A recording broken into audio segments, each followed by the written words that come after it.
Эгер бензиндин ар бир литрине 1 сом алынса, анда транспорт салыгын жоюу керек. Кош салык болуп калат. 90 жылдык тарыхы бар энергетика тармагы кесип ээлерин мамлекет башчысы куттуктады. Түзөтүү мекемесиндеги уурулук, абактардан тамак-аш азыктарын уурдаган кызматкерлер кармалды. Ушул жана башка кабарлар менен кененирээк тааныштырып, эфирде күн жүрүш маалымат программасы. Саламатсыздарбы? Студияда Мирлан Маматалиев. Мамлекеттик салык кызматынын төрагасы Алмамбет Шыкмаматов күйүүчү майдан 1 сомдон алынса, транспорт салыгын жоюп салуу керектигин айтты. Анын айтымында бул кош салык болуп калбашы үчүн керек. Транспорт салыгы жолду оңдоо үчүн алынышы керек, бирок ал жергиликтүү бюджетке түшүп, акимчилик жол оңдомок беле. Башка жакка кетип калып жатпайбы? Ал эми күйүүчү майдын литринен 1 сомдон алынса, жол фондуна түшөт. Ошондо натыйжалуу болот. Автоунааны канча айдаганга жараша төлөнөт. Мындай учурда кош салык болбошу үчүн транспорт салыгын алып салуу зарыл, деди Шыкмаматов. Эске салсак, 1 январдан тарта өлкөдөгү жолдорду оңдоо үчүн күйүүчү майдын литрине 1 сомдон төлөнөт. Каражат түз жол фондуна түшөрү айтылган. Жогорку кеңештин социалдык саясат комитети мектептерде чөнтөк телефондорду колдонуу эрежеси тууралуу мыйзам долбоорун жактырды. Мыйзам долбоорун вице-спикер Нурланбек Азгалиев сунуштаган. Анын сөзүнө караганда, мыйзам долбоору мектептерде балдардын маалыматтык коопсуздугун камсыздоо, билим алуусуна коопсуз жана жагымдуу шарт түзүү, мобилдик телефондорду пайдалуу колдонууну өрчүтүүнү көздөйт. Кыргызстандагы мектептерде окуу китептеринин тартыштыгы мобилдик каражаттарга зарылчылыкты күчөтөт. Ошондуктан биз ага толук тыюу салбай, аны пайдалануунун эрежесин гана киргизип жатабыз, деди депутат. Социалдык саясат комитети мыйзам долбоорун 1-окууда талкуусуз кабыл алды. 2024 жылдын 30 сентябрына карата Кыргызстандын мамлекеттик карызы 6 миллиард 617 миллион долларга жетти. Бул тууралуу финансы министрлиги маалымдады. Анын ичинен тышкы карыз 4 миллиард 526,34 миллион доллар. Ички карыз 2 миллиард 54,66 миллион доллар.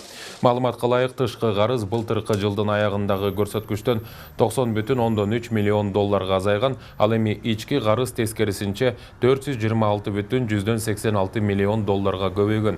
Жалпысынан 2024 жылы мамлекеттик карыздын көлөмү 336,5 миллион долларга көбөйдү.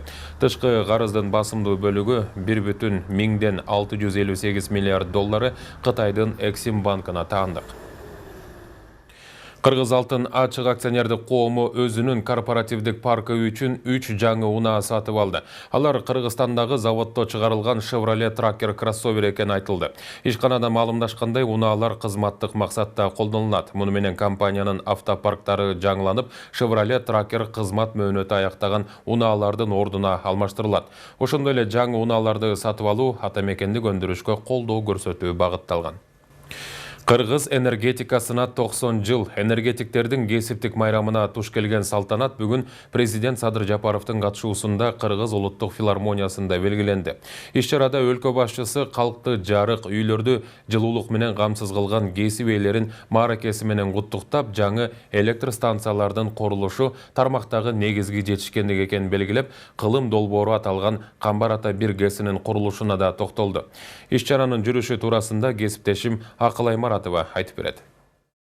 Кылым долбоору атанган Камбар Ата 1 ГЭСинин курулушу азыркы тапта Казакстан менен Өзбекстандын катышуусунда жана Дүйнөлүк банктын колдоосунда активдүү базада турат. Бул туурасында президент Садыр Жапаров Кыргыз энергетикасынын 90 жылдык мааракесинде энергетиктерди куттуктап жатып билдирди. Мамлекет башчысы жай айына чейин ГЭСтин дамбалык базасын жана башка инфратүзүмдүк объектилерин курууга киришерибизди белгиледи. Бул ГЭСтин курулуп ишке берилиши өлкөнүн энергетикалык көз карандысыздыгын камсыз кылууга багытталган. Камбар Ата 1 ГЭСинин курулушу канчалык создук турулса, Кыргызстандын энергетика системасындагы абал ошончолук оор болорун билип, биз Нарын суу бассейнинде оптималдуу суу энергетикалык режимди жана суу ресурстарын сарамжалдуу пайдаланууну камсыз кылуу максатында Камбар Ата 1 ГЭСинин курулушун тездетүүгө баш отубуз менен киришип, ар тараптан аракет кылып келе жатабыз.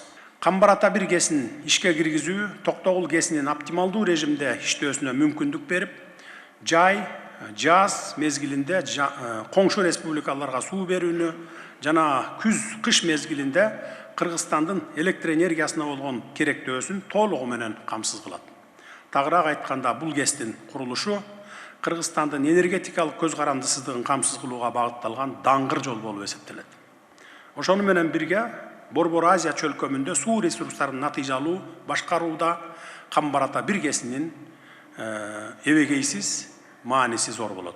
Ал улуу мүдөлөрдү көздөө багытында жасалып жаткан иштер, түзүмдүк реформалар, курулуп жаткан чакан ГЭСтер, улуттук долбоорлор энергетиктердин талбаган аракети аркасында ишке ашып жаткандыгын белгиледи. Энергетика тармагындагы иштер 1934 жылы кабыл алынган токтомдун негизинде башталып, алгач чакан ГЭСтер курулса, 60 жылдан тарта чоң ГЭСтер салынган. Калкка жарым кылым кызмат кылган ГЭСтер учурда модернизациядан өткөрүлүп, Токтогул ГЭСиндеги 4 агрегаттын үчөөндөгү оңдоп түзөө жумушу жыйынтыкталса, 4-чү агрегатты 2025 жылы ишке берүү пландалууда. Сууга карап гидроэлектростанция курабыз, чакан ГЭСтерди курабыз деп калган жокпуз. Бул жерде айтып атканда жашыл энергетикага да чоң көңүл бурулуп атат. Бүгүнкү күндө мына 25 жылы Кудай буйрса куруу иштери башталат. 23-24 жылы техник экономикалык негиздемеси, проекттери жазылды. Шамал биздин мамлекеттик сууга эле бай эмес, бул шамалга да, күнгө да бай мамлекеттердин бирибиз. Ошон үчүн биз муну да калтырган жокпуз. Кудайым буйрса, эмди 25 жылдан баштап шамал, күн энергиясынан электр энергия бергенге мүмкүнчүлүк бар. Тармактагы негизги жетишкендик катары өлкөдөгү энергетикалык инфратүзүмдү өнүктүрүү максатында Каса 1000 долбоорунун алкагында Афганистан жана Пакистанга электр энергиясын экспорттоо боюнча көмөк чордондор жана линиялар курулуп бүткөнүн кошумчалады. Аземде учурда Тамга Каракол жана Кемин Торугар долбоорунун негизинде Кытайга электр энергиясын экспорттоо үчүн жаңы кубаттуу көмөк чордондорду курууга даярдык иштери жүрүп жатканы айтылды. Президенттин тапшырмасынын негизинде энергетика министрлиги 2027 жылдан баштап мамлекеттеги электр энергиясына болгон таңкыстыкты жоюп, Кыргызстанды электр энергиясын экспорттогон мамлекетке өткөрүүнү көздөөдө. Күндөн алган, шамалдан алган электр энергия станциялары курулуп атат. Азыркы мезгилде багы биз өзүбүздүн электр энергияны жана кубаттуулуктарды независимый кылганга иштер көп жүрүп атат. Ушулдан пайдаланып мен энергетиктерди 22 декабрь майрамы менен 90 жылдык энергия система Кыргызстандын энергия системасына болгонуна мен чын жүрөктөн куттуктайм. Энергия системада институтту бүткөндөн баштап 42 жыл эмгектенгем. Пенсияга кеткениме 3 жыл болуп калды. Бирок быйылкы мына энергия системанын 90 жылдыгы бул мен үчүн аябай чоң мындай белгилүү дата десем болот. Себеби буга чейинки 60, 70, 80 дегендерге катышып келгенбиз. Анан эми азыркы убакта энергия системада аябай чоң өзгөрүүлөр болуп атат. Президентибиз чоң станциядан баштап кичинекей станциялар бүт баарын курганга колдоо көрсөтүп атат. Бир убакта токтоп калган бул суроо. Анан кийин башка көп энергия объекттер курулуп атат. Ар бир үйгө жылуулук, жарык бериш үчүн энергетиктер күнү түнү эмгектенип атат. Ошондой эле кыргыз энергетикасынын 90 жылдыгын куттуктап, коңшу өлкөлөрдөн да коноктор келишкен. Қазақстан Республикасы энергетика министрлигинен барлык Қазақстан Республикасынын энергетика министрлигинин атынан кесиптештерибиздин 90 жылдык мааракеси менен куттуктайм. Бул жылдан бери бир топ жетишкендиктерге жеттик. Кыргызстанда жашыл энергияны көпкө чейин өндүрүүгө болгон бир топ мүмкүнчүлүктөр бар. Ошол эле учурда эки өлкө биргеликте токтомдун негизинде аткара турган жумуштар көп. Анын баарын биргеликте ишке ашырабыз. Маараке куттуу болсун. Азияда бирге жашап жаткан, сондуктан осы мерекеде Калкты электр энергиясы менен камсыз кылып, ар бир үйгө жылуулук жарык тартуулаган кыргыз энергетикасынын 90 жылдык мааракесин белгилөө атайын концерттик программа менен улантылды. Акылай Маратова, Эрлан Кыдырбеков, New TV.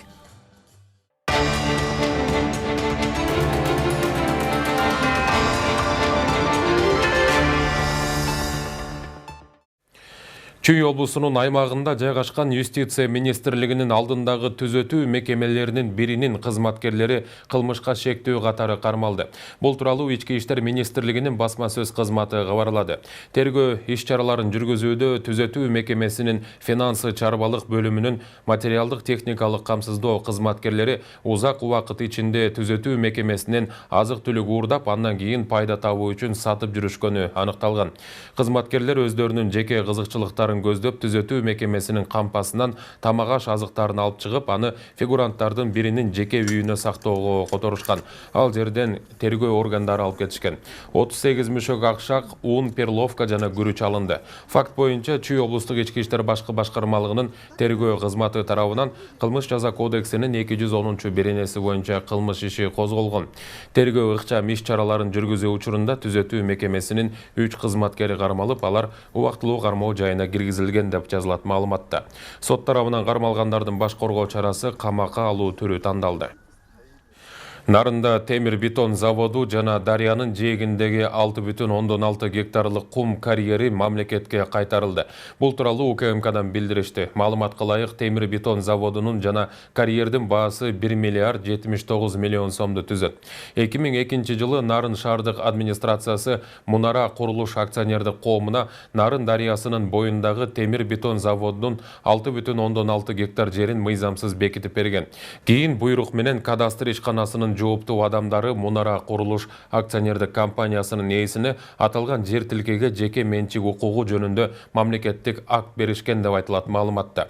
Участок Нарын шаардык мэриясынын балансына кайтарылганы кошумчаланды. 2024 жылдын 1 декабрына карата 414,4 миң тонна эт өндүрүлдү. Бул мурунку жылдын ушул мезгилине салыштырмалуу 10,425 тоннага көп экенин Суу ресурстары, айыл чарба жана кайра иштетүү өнөр жайы министрлигинен кабарлашты. Өлкөдө эт өндүрүүнүн жогорулашы малдын көбөйүшүнө байланыштуу экени айтылды. Мындан тышкары быйыл 11 айда 1692,5 миң тонна сүт өндүрүлдү. Бул өткөн жылдын ушул мезгилине карата 38,208 тоннага көп. Саан уйлардын саны быйыл былтыркы жыл менен салыштырмалуу 16,5 миң башка көбөйгөн. Бүгүнкү күнгө карата республикада 7,344,054 даана жумуртка өндүрүлдү. Бул былтыркы жылдын ушул мезгили менен салыштырмалуу 95,830 даанага көбүрөөк. Жумуртка өндүрүүнүн жогорулашынын себеби тооктордун саны 571,1 миң башка көбөйүшү жана тооктордун орточо тукумдуулугу 18 даана жумурткага жогорулашы менен байланыштуу. 2024 жылдын 1 декабрына карата Кыргызстанда персоналдык ассистент кызматын 14,976 адам алат. Эмгек социалдык камсыздоо жана миграция министрлигинен билдиришкендей, алардын 9,504 балдар, ал эми 5,472 18 жаштан жогорку майыптыгы бар жарандар. Аларга 14,673 жаран жеке ассистент кызматын көрсөтөт. Үстүбүздөгү жылдын 1 июлунан тарта жеке ассистенттердин кызматтары үчүн төлөм 6,268 сомдон 7,681 сомго чейин көтөрүлгөн деп айтылат маалыматта. Белгиленгендей, бул кызматтын киргизилиши иштегенге мүмкүнчүлүгү жок адамдар пенсия курагына жеткенде пенсия алуу укугуна ээ болууга мүмкүндүк берет. Президент Садыр Жапаров эмгегинде баар тапкан бир катар кыргызстандыктарды мамлекеттик сыйлыктар менен сыйлады. Сыйлык тапшыруу аземи ынтымак Ордо президенттик администрациясында өттү. Бүгүн мамлекет башчысы мамлекеттик сыйлыктар менен сыйлоо жөнүндө жарлыктарга кол койду. Ага ылайык 200гө жакын ар кыл кесиптин ээлери өлкөнүн социалдык, экономикалык, интеллектуалдык жана маданий потенциалын өнүктүрүүгө кошкон олуттуу салымы үчүн сыйланды. Сыйлыкка татыгандардын арасында сот, милиция, прокуратура, транспорт, курулуш, спорт тармактарынын өкүлдөрү бар. Жалал Абад шаарында регионалдык олимпиадалык резерв мектеби ачылды. Бул туурасында Дене тарбия жана спорт департаментинен кабарлашты. Эми бул мектепте өлкөнүн намысын коргоп, олимпиада оюндарына катышууга мүмкүнчүлүгү бар жогорку квалификациялуу спортчулар машыгат. Анда грек-рим күрөшү, эркин күрөш, бокс, оор атлетика жана спорттун башка түрлөрү боюнча даярдыктар жүргүзүлөт. Жаңы окуу жайда заманбап машыгуу залдары, спорт аянтчалары жана теориялык сабактар үчүн класстар бар. Мындан тышкары спортчулар үчүн мектептин базасында медициналык кабинеттер уюштурулган. Мектепте спорттон тышкары психологиялык, ошондой эле ден соолук жана туура тамактануу маселелерине да өзгөчө көңүл бөлүнөрү айтылды. Бишкектин Көкжар муниципалдык аймактык башкармалыгынын аймагында жаңы гүл бакча пайда болду. Муниципалитеттен билдиришкенде, кала башчысы Айбек Жунушалиев бүгүн жаңы гүл бакчаны көрүп чыкты. Демөөрчүлүк каражаттарынын эсебинен скверге автоматташтырылган сугат системасы, отургучтар, фонтан орнотулуп, жарыктандырылган. Буга чейин ал жерде башаламан унаа токтотуучу жай орун алган. Жаңы сквер бул шаардыктардын жашоо сапатын жогорулатууга багытталган меценаттар менен муниципалитеттин ийгилик коллективдүү өз ара аракеттенүүсүнүн мисалы. Ушун менен берүүбүздү жыйынтыктайбыз. Саламатта туруңуздар.